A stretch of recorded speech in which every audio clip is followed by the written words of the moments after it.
stand where you can see me. No Good morning. Good morning. believe. This is the Fitness Report radio show brought to you live by the Fitness Representative. Got a special guest today. It's first of all, it's freezing outside. Yes. It's negative everything degrees right now. Yes. And I would just like to say, hey, if you don't need to come out, don't come out. If you gotta come out, then come out, because it ain't cold enough to where you can't do your job. It ain't cold enough to where you can't live life, but it's cold out there. So y'all be careful. Like I said, it's negative everything. So don't even worry about the number. Cold if you can do so. So, like I said, today got a good show coming up. Special guest today. Love it when you have a special guest.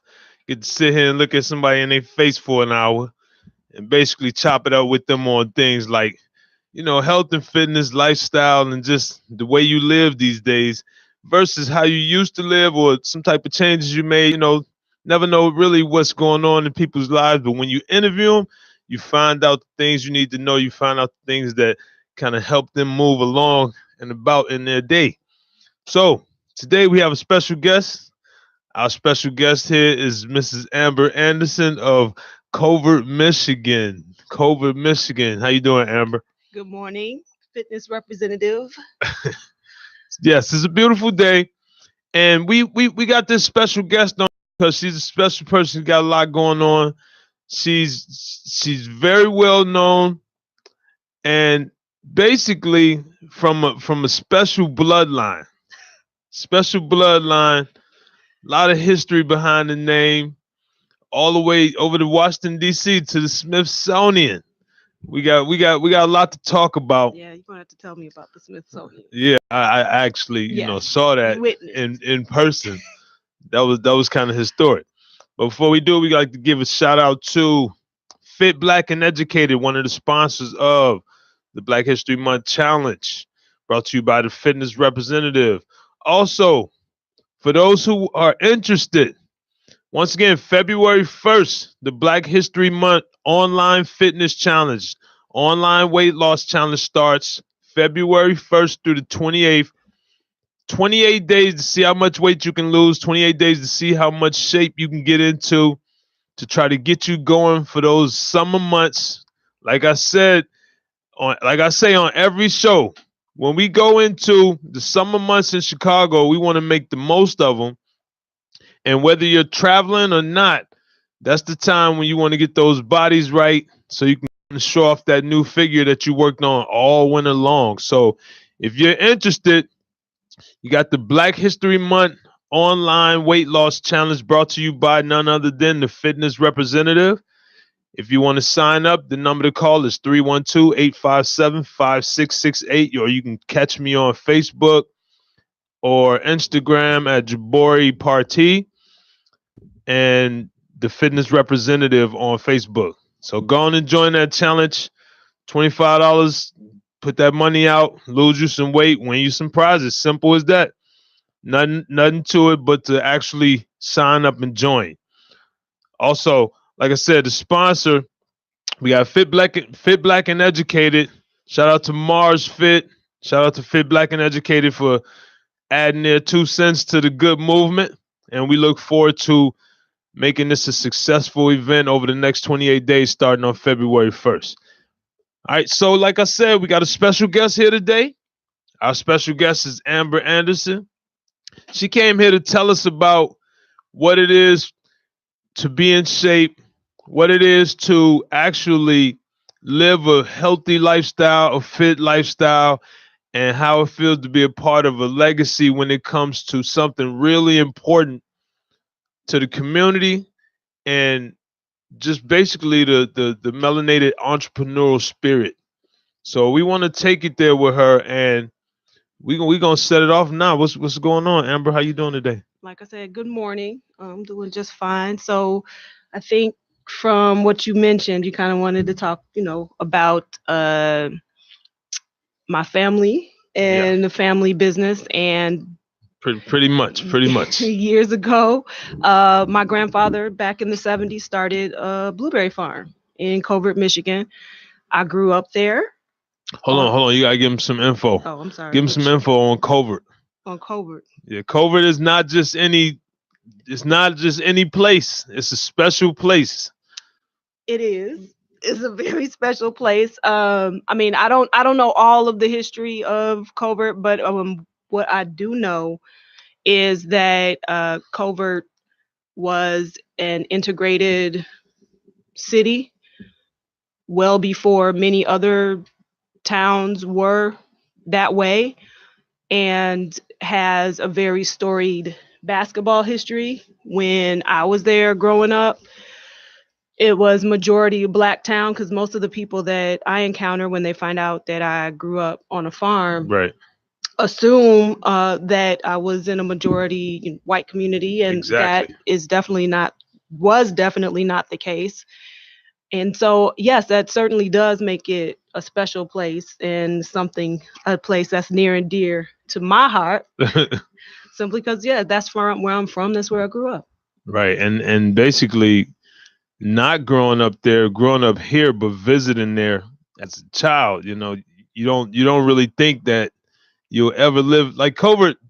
Just to give a brief, just to give you a look on covert. Covert is the country. It's a population It of is. about 2,000, 2 or 3,000. It is. No stoplights. No, no stoplights. You got one gas station. Okay, you got three all of a sudden. Two. Two. Two. Okay, you got two gas stations. Got a dollar store though. Dollar store, a school which is K through 12, Mm-hmm. and you got one main road, and you got a lot of. It's a lot that goes on in that little small town because most of the people are from somewhere else. I don't know who's actually. I don't think you can be from covert. I don't know that you could be from covert. Like, I am from covert. Right, So but therefore, if you're under, let's see. Basically, you got to come from somewhere else let's hear that. to kind of even stop through there. I don't know. You got to be brave to stop through there, say 50 years ago, because it couldn't have been much, but that's a special town. And I know living there, I lived there for 2 years, and my family lived there for a while. Most of the people are from the big city. So yeah, I would say, I mean, just like my family came from Chicago to start farming. right, And I think what's important to this conversation is Black farming. right, exactly. That is something that is certainly overlooked. It is not a romantic life. It is not an easy life.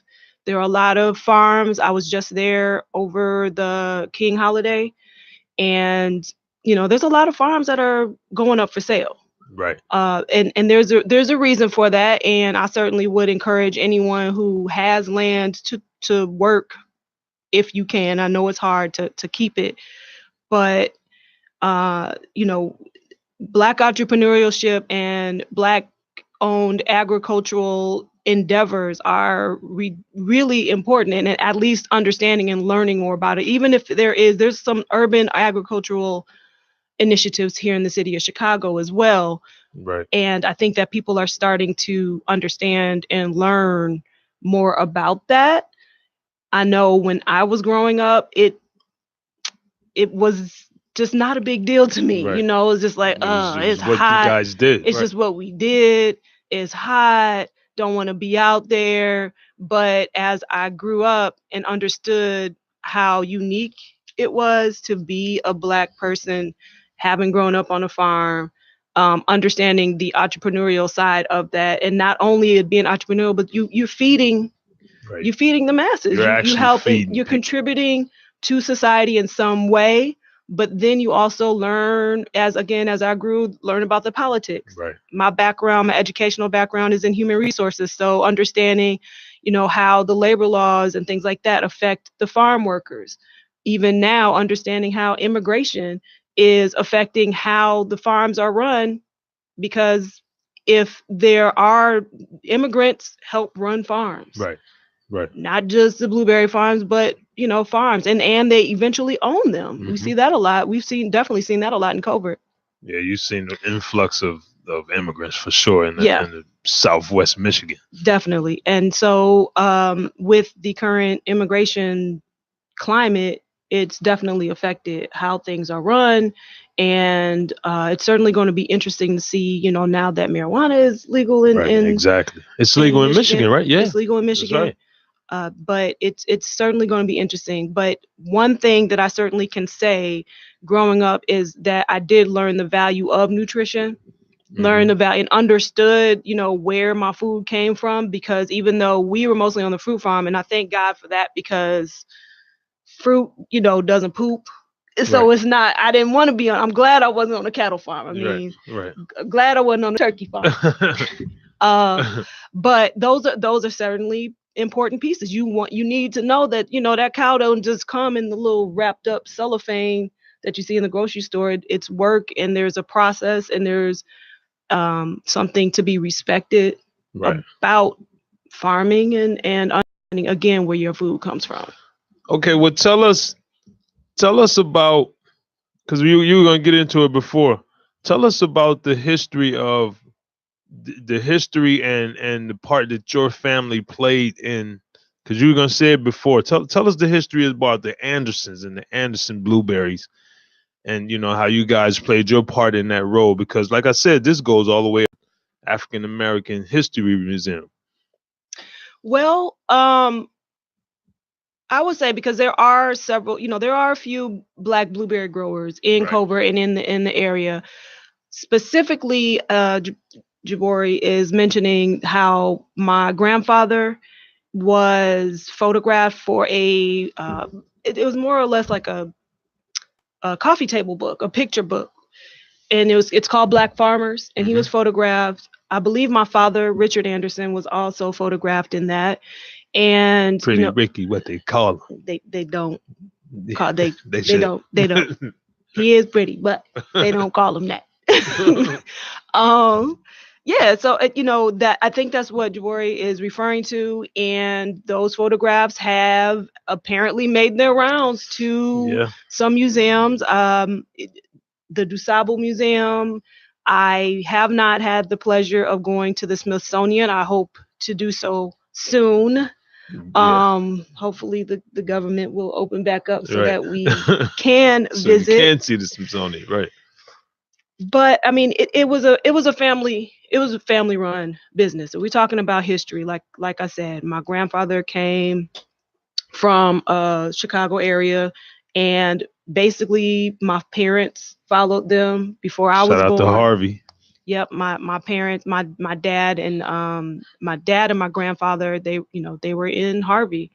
And after college, my parents followed them to Covert. They purchased a farm.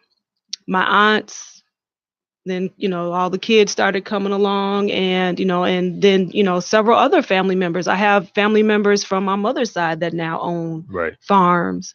So and understand and have seen kind of, again, it's not an easy thing, and there are certainly barriers. Even though it looks like this big, oh, you got all this land, there are definitely barriers and things that that have to be overcome even today to get something like that going. It takes time. It takes a lot of sweat equity. It's just not one of those things that's just easy to do. Right. And I could say, seeing it live and in person, pretty much spending those teenage years with you guys, and just hearing so much about the blueberries, hearing so much about, and even my grandfather, who he would take us out to pick blueberries when I would go to Michigan for the summertime. Yeah. I didn't know who owned the farm, because you never even think of any minorities owning the farms. Yeah. You only see you see Mexicans work the farm.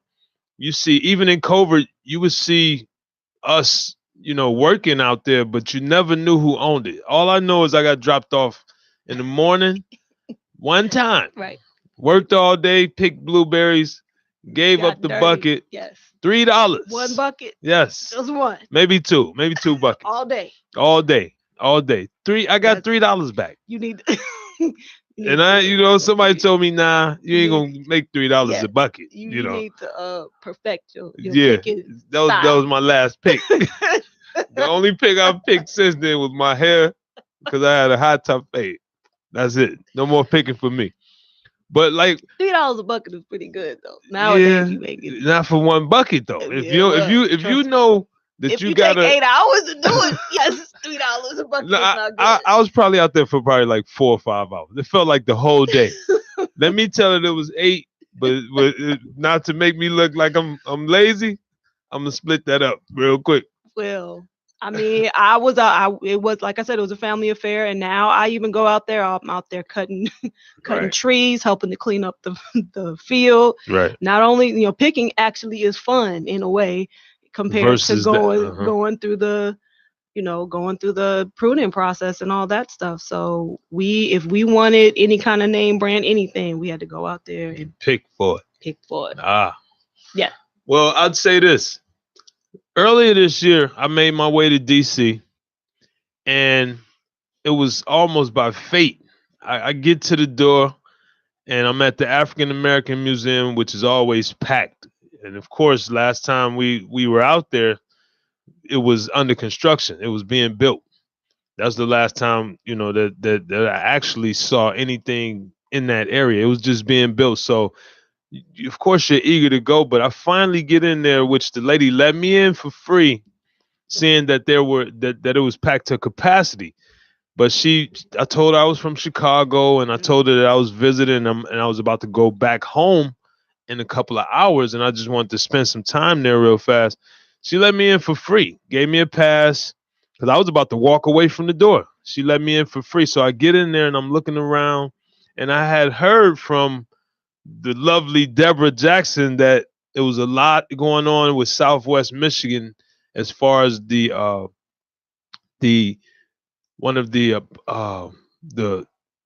I'm missing the word, but I basically went to, I think, the 3rd floor and started looking around. Of course, I'm going to the sports and different type of civil rights stuff, but I get to one section, and in the glass window, you got a whole just big write up, pictures, different type of demonstrations that went on in Southwest Michigan due to the black farmers being basically discriminated against, during that period of time, and of course even still to today. But it was a lot.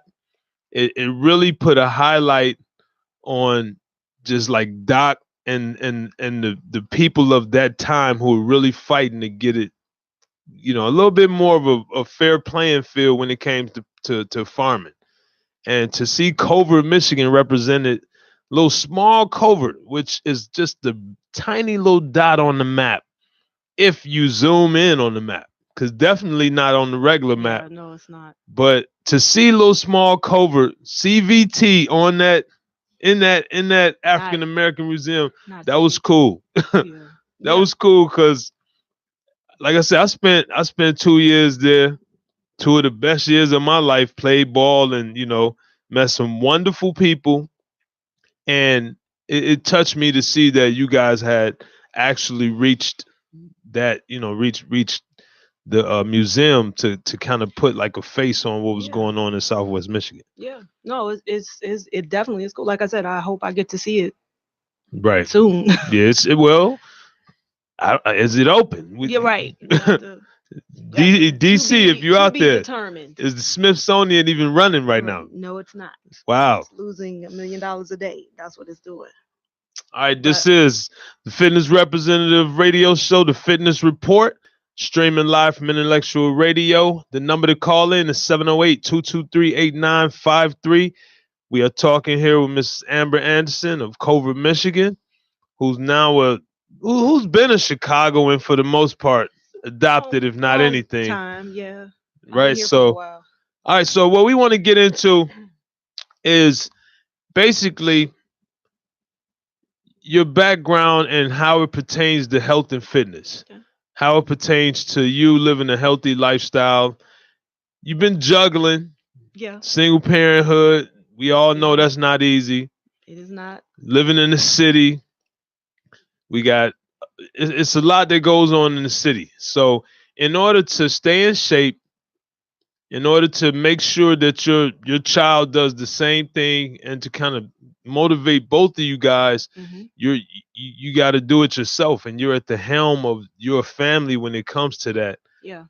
So, first of all, give us a background on your on just like I always ask, why do you do it?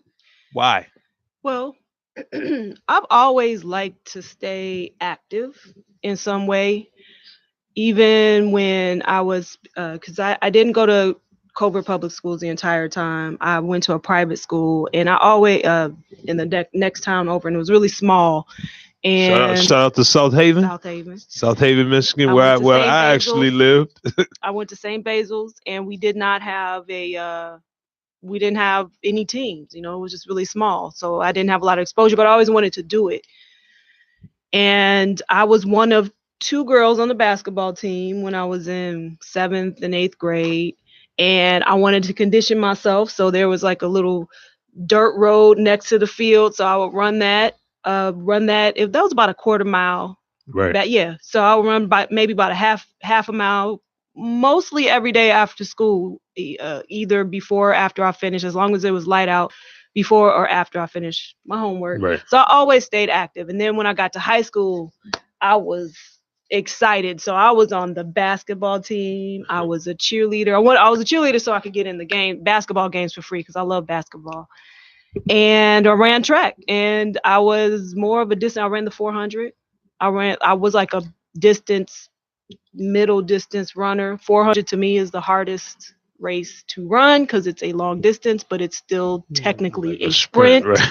It's a long sprint.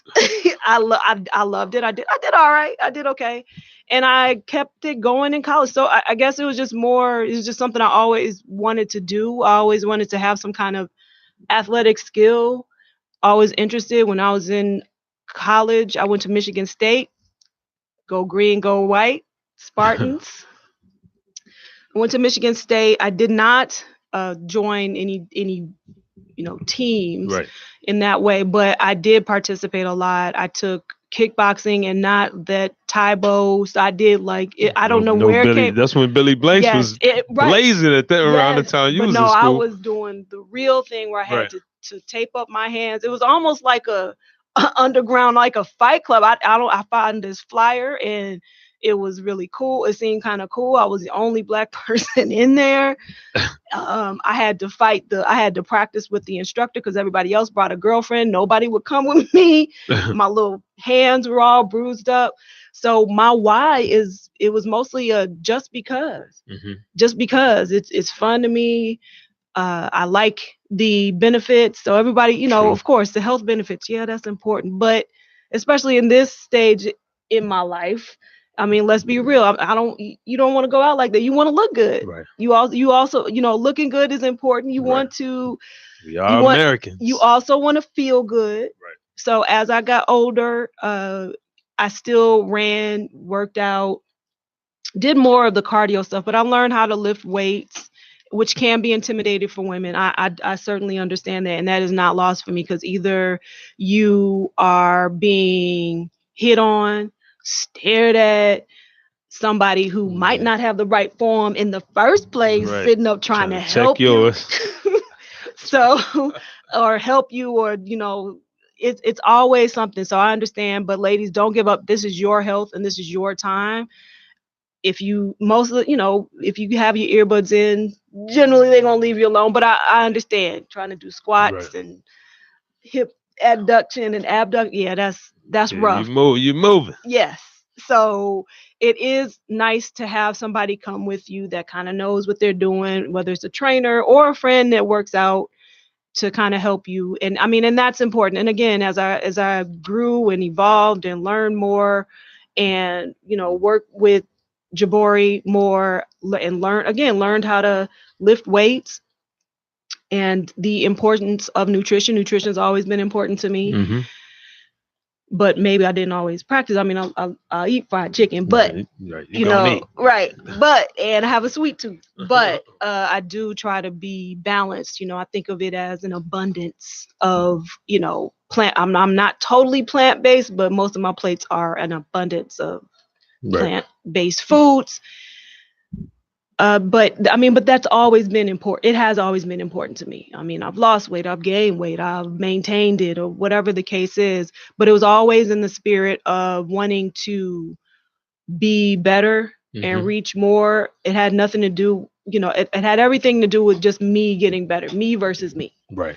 And also was important to me even before I had children. I have a son, Sonia. to Jackson, yes, to demonstrate and at least be strong enough for him, to be able to play with him and to show him, that being fit and at least having some and moving. So I try to get outside at least once, even when it's cold. I try to at least take a breath.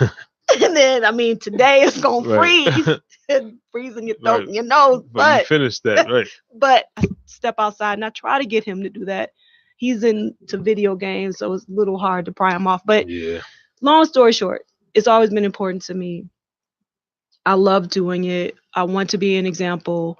And being a single mom, being a woman, period, there's going to be tasks that you're going to have to do on your own. You're not always going to have a man. You might have the best man ever. You might be married, everything, but either that man going to be tired, he going to be sick, he not going to feel like it, he going, I got somewhere to go, I'll be right back, not come back for 2 hours. You might have to do it yourself. Might have to do it yourself. So sometimes being fit helps, it helps you be able, you're going to have to carry all them groceries uphill one way. Might not have an elevator. Right. And climb 3-third floor walk ups. Yes. With no air conditioning. So again, all of that has driven me and it's based off of experience.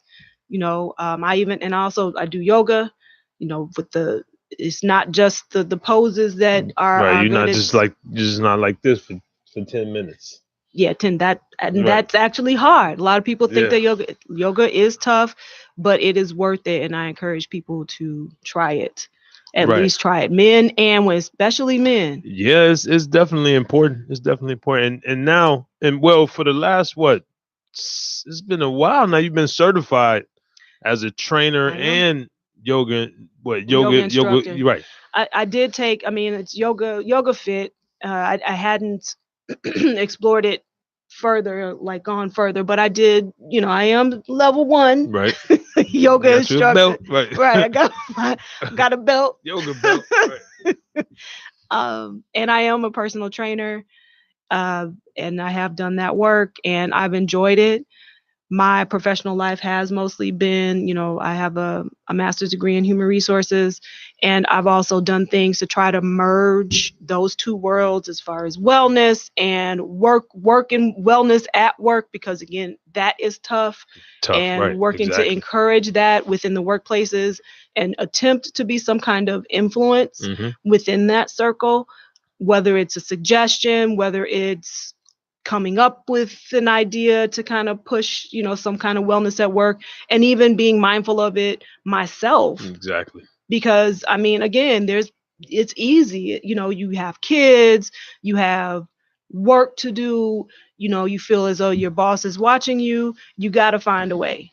And it's not easy. And it seems like the boss never cares about your health and fitness as much, like nowhere near what they should, Yeah, or they do care, or they care about themselves, because they know they got the time, or they have the leverage. You know what I mean? It's not necessarily about the time, because there's plenty of people that supervise others that don't necessarily have the time, but they might have a little bit of maybe a little bit more leverage. But I think sometimes people do have that mental block that they can't work out at work or after work or at lunch. And some people can't. If there's not a gym nearby, I've been in situations with there's a gym in the building. That's the best case scenario. But if there's one nearby where you have to get dressed and all that, it is tough. But my best thoughts on that, if being a working parent, not just women, but mostly women, because a lot of times we end up being the caregivers of others. Yeah. Not just your child, but more so the family. Self-care is important. Working out early, getting your day started. Hopefully you have somebody that can take, you can watch the kids, you can take turns going to the gym. I think also what's important is working out at home. That can be tough, but home workouts actually I think are good. I agree. And the reason why I say that is because being able to do body weight is just as important, if not more important, than lifting the weights. Lifting weights. It's because, when you exercise, you're preparing yourself also for old age. So you want to be able to get up. You want to be able to sit down without shaking the table or the seat. So doing all of the body weight stuff is important. And you can get a workout mat from $5. You can get those slider things, $5, or you can use a towel. There's so many things that you can do, or you can learn yoga. There's tons of yoga tutorials on YouTube. There's exercise demonstrations on YouTube. You got the fitness representative doing his thing. So you can certainly, there's a lot of opportunities out there. You just kind of have to and do it little by little, even if it's just 15 minutes a day. You'll build on it and it'll continue on, and you'll be grateful. Show yourself some gratitude and try it. Yeah, it's important. I don't think we teach enough on how important it is to work out at home. And your kids are watching. Right. So if they see you do it, they're gonna be like, oh, because my mother would work out sometimes, like run in the field or run up and down. I would see her run up and down the stairs just to get a little exercise or whatever. Yeah, you just want to move sometimes. Yeah, exactly. Yep. Especially like I said, on days like today, I don't blame anyone for wanting to stay indoors.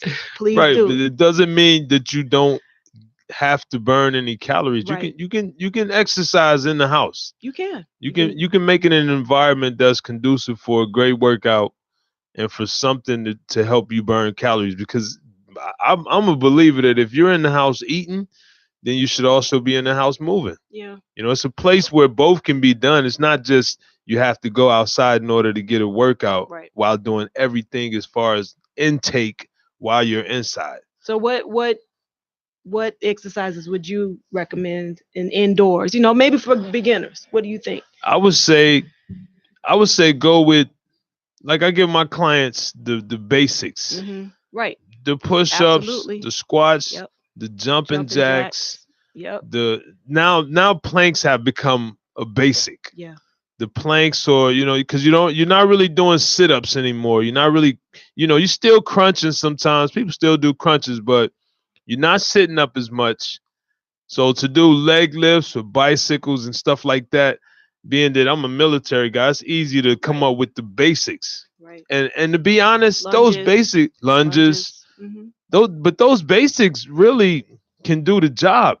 They can. Because if I'm not a stranger, and I won't even try to shake people and make them think that it's all about working out. Because we know that diet is the biggest piece anyway. And the hardest piece. It's the hardest piece. The biggest piece is kind of like an 85-15, y'all. So when it comes to working out, you can have the most basic workout. The most basic workout. If you put that with a great diet, guarantee it's a guarantee that you'll be in better shape than if you did nothing. And you'll be in just as good a shape than if you lifted weights. All the athletes, when they get to the league, they lift also.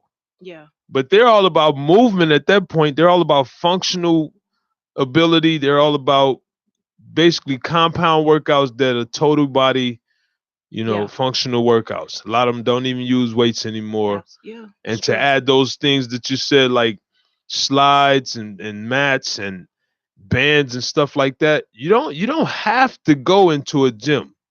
No, you don't. But as trainers, you should have your trainer. It's encouraged. You should have your trainer. Don't get me wrong. As you get older, especially the ladies, we don't necessarily know this. I think we understand. We don't always know this, but as you get older, you're going to lose muscle mass. Exactly. And it's extremely important to, if and when you can, to use some kind of weights, even if it's little ones, to build up that muscle mass. Because the fat will burn faster. It'll improve your health overall. And I know women were worried, oh, I'm gonna look too bulky. I'm gonna do this. That's the first thing. I'm pretty fit. I'm not the most fit at my, the pinnacle right now, but I'm on, I'm Right. pretty good. And I mean, I am not bulky. Right. I don't think I am. Mhm. So, work, work those muscles. And the thing is that if you don't build your muscle mass, then it's going to be fat. So you're going to look bulky in another way if you It's concern. going to be one of the two. So yeah. So And- if you can, like I said, everybody doesn't have the same ability. There's lots of different opportunities for people to focus on fitness. Like I said, yoga, there's chair yoga. Don't be intimidated, try not to. I can't tell somebody what not to do, but try it. Try it. Yeah. Try the most basic thing. And if you cannot, if you need to take a break, feel free to take a break. Don't be ashamed to take a break, and then get back to it. Right. That's what's important. If you can't do 15 reps of something, do 8. Do 10. do as many as you can do. And even and going into taking a break, basically studies show that to take a week off per 4 weeks of training is ideal for the body's rest. You have to rest. You have to rest. If you're going to the gym every day and you're a monster in the gym, and basically you're basically say, hey, I can get it in whenever I want. I'm the strongest. I'm the fastest. I'm the most stable. I got the best body. If you're not resting, that body's going to fall apart. And it's plain and simple. That body's going to fall apart at some point. It's as simple as that. So if you're working out, you have to be resting. And like I said, studies show that if you work out 4 weeks in a row, that's whether it's 1 day a week, 2 to 5 to 7 days a week. If you work out 4 weeks in a row, it's nothing wrong with taking 1 full week off. There's nothing wrong with it. You can live your life, you can live your active lifestyle, but you can actually get out of that gym or stop doing something for a few days and then get back to it. Your body will bounce right back. You'll definitely feel like a champ because you might be stronger, you might be fresher, you might be faster because you will be rested. Yeah. And it's always nice to get a refresh. I mean, really. Right. It is. So I mean, you mentally, sometimes you have to do that. Whatever it is in life, sometimes you do need to take a breather. Take a break, yeah. I mean, the muscle, the body and mind and body are connected, and it certainly does affect you. Right. If you don't rest, and if you're not getting enough sleep. Sleep is also an important factor. Exactly. And like we said, as trainers, of course you want your clientele to always stay up. But the real deal is that it's nothing better than an outside influence. When you talk about working out and you talk about staying in shape, from athletes to military to mental workouts that like include yoga and Pilates and stuff like that, martial arts, you always have an instructor.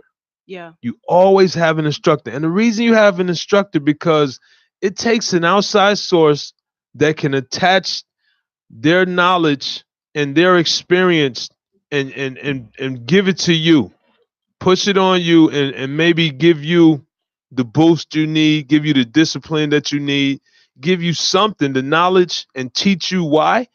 You want to stick with that person because no one can you can train yourself up to only what you feel like you can do.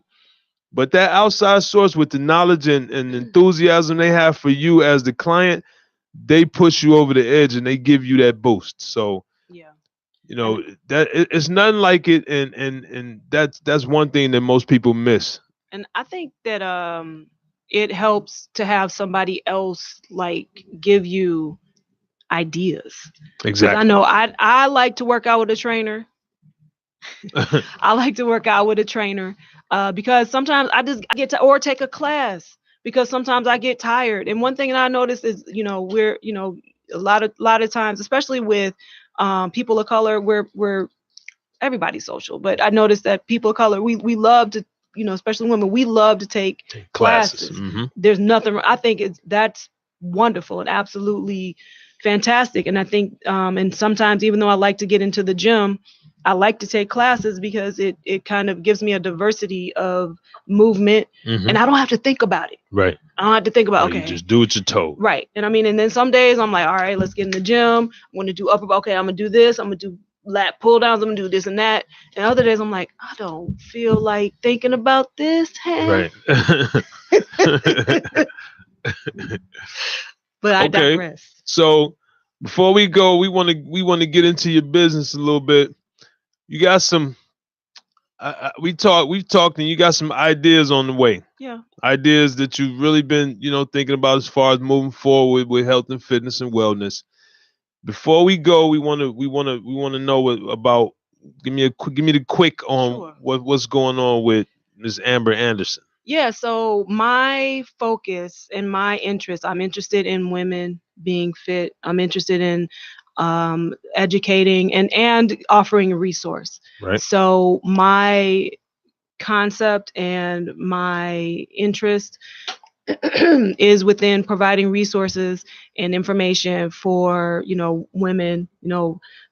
One Strong Mom Project. That's right. That's the concept. Okay. And it's not just for moms, because women without children, can certainly take a lot from what I aim to provide, and it's coming. Right. It's something. It's formulating, it's percolating, marinating, all that eating. And yes, that is something that I am working towards. I'm also interested in working towards, again, coming up with a curriculum for wellness within diversity, wellness at work. And those are the things within health and wellness that I'm interested in, and working to kind of package those concepts and get that out to folks. So yeah, it's work in progress. Right. So as you see, guys, got some important stuff going on here. Where do we find you? Well, you would find. I mean, you on social. What's your social handles? Okay, so I mean, I'm on Facebook, but my Instagram is letter A Yogi. That is my Instagram. I certainly need, I'm certainly work in progress toward pushing out more social media information of my projects. Right, we got to put you out there. Yeah. You got to get your knowledge. Yes, got to. I'm excited and ready to do that. Right. All right. So basically, what we've talked about here today was just the goodness of Miss Amber Anderson, the knowledge and background. Got a lot going on. So for these next few years to come, we want to see what you're putting out there.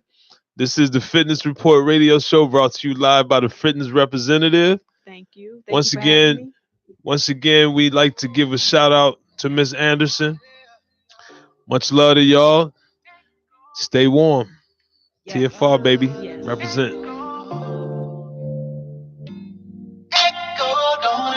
Don't wanna let it go. Echo, don't wanna let you go. Echo, don't wanna let you go. Echo.